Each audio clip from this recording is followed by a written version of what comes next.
So not only this summer are we playing one European Championship fantasy game, we're playing two.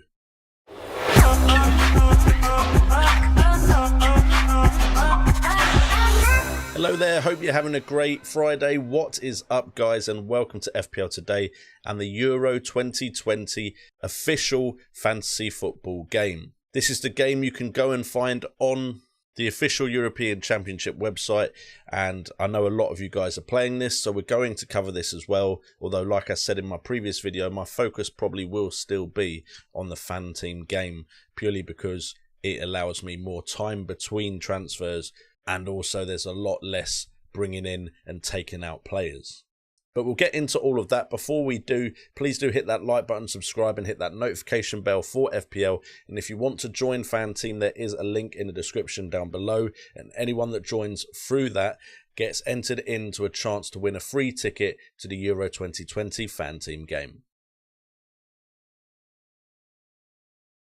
So let's get straight into it, and first off I want to cover the rule differences from the FPL game, because I know most people on this channel have followed me for my FPL content. So looking at the Euro 2020 rules, we see that there is 7 match days for the 3 rounds of the group stage and the knockout stages. Same 15-man squads as the FPL game, with the budget the same but rising to 105 million for the knockout stages. Group stages, you can only pick 3 players from each nation. This rises by 1 per knockout stage, apart from the final, which rises by 2.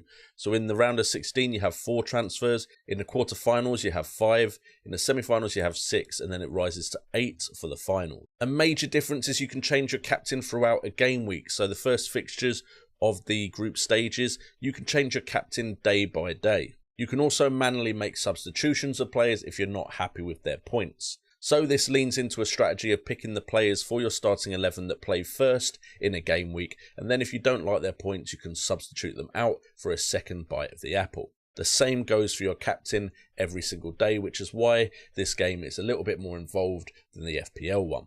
You have 2 transfers per match day in the group stages. You have unlimited transfers before the round of 16, then 3 before the quarterfinals and 5 before the semi-finals. 4 points are deducted for any transfers over the allowed amount, just like the FPL game. Points differences: you get an additional point for a goal scored from a long shot, 2 points for winning a penalty, and a deduction of 1 point for conceding a penalty, but otherwise the points are very similar. There are also only 2 chips in this game, one being the wild card, which of course you can play at any time, and also a limitless transfer, which is very similar to the free hit from the FPL game. Those are the main differences in the rules for the Euro 2020 fantasy football game, and this leans into a particular strategy which we will do a specific video on, but the strategy is to use your wildcard and your limitless chip within the group stages, because you do of course have 3 transfers before the quarterfinals and 5 before the semis and the final, and it means you can play the fixtures in those group stage games. That makes it easier to take a punt on some more budget options, allowing you to bring in the premium hitters for certain game weeks in the group stages. And now we move on to my team, and as you can see, we have a team that is mainly focused on the first game week of the group stages.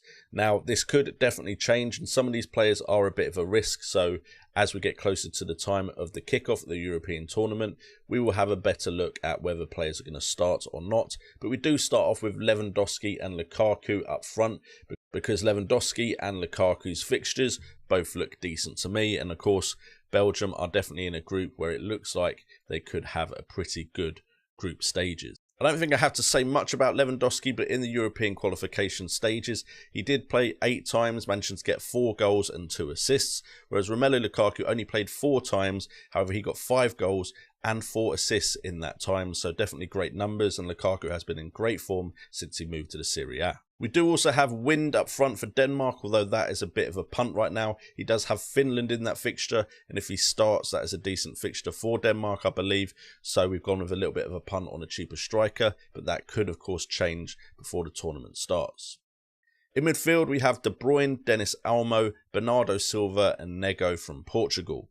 Finalising the midfield is Souček. They are on the bench currently because their fixtures are later on in the game week. We all know the qualities of Kevin De Bruyne, and he has appeared 5 times in the European qualifications for Belgium, managed to get 3 goals and 6 assists, which is some great numbers. And with Lukaku in front of him, hopefully that's a beautiful partnership for my European fantasy football team.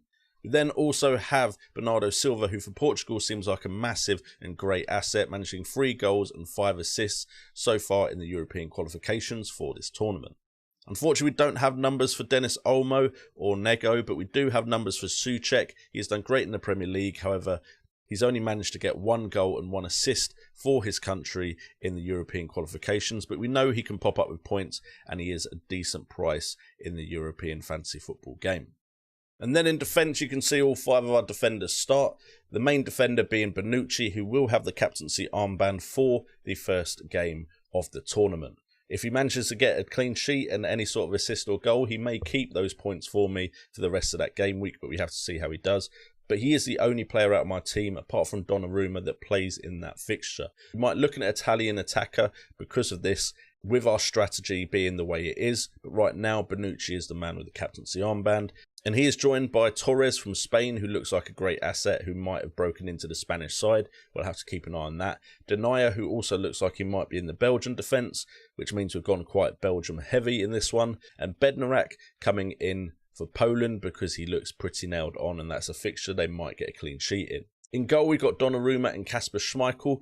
But Donnarumma being someone I am really interested in, Kasper Schmeichel is probably a little bit too expensive for my tastes as the substitute goalkeeper. So I will have a bit more research done to try and find a more budget-friendly one as we get closer to the tournament. And anyway, guys, that is it for this video. So if you have enjoyed this and you're happy to see the official European fantasy football game here on the channel, please do hit that like button, subscribe, and hit that notification bell for FPL. And also in the link down below, there will be a link to join the Wildcats European Fantasy Football League, so you can match yourself against the likes of me and Ray from the Wildcats. With that being said, thank you guys so much for tuning into this video. I've been JNO, this has been FPL Today, and remember, it's all about the game.